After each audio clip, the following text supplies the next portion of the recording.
ইশরাক হোসেনের শপথের দাবিতে টানা চতুর্থ দিনের মতো বিক্ষোভ চলছে নগর ভবনের সামনে।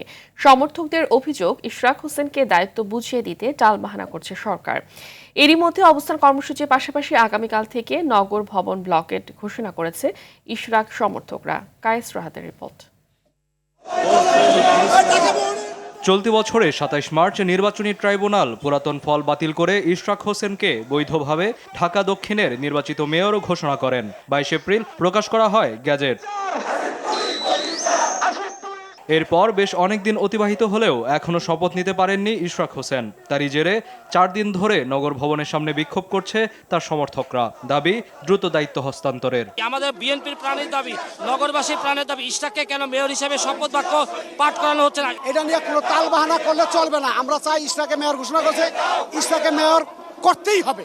তার এই রায়টি আদালতের মাধ্যমে হয়েছে এবং সেই রায় পর্যবেক্ষণ করে ইসি ইতিমধ্যে গ্যাজেট প্রকাশ করছে।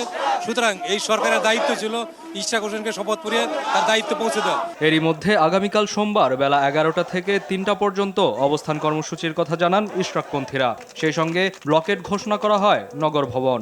সকাল ১১টায় আমরা নগর ভবনের সামনে বিক্ষোভ দেখাবো, অবস্থান নিব।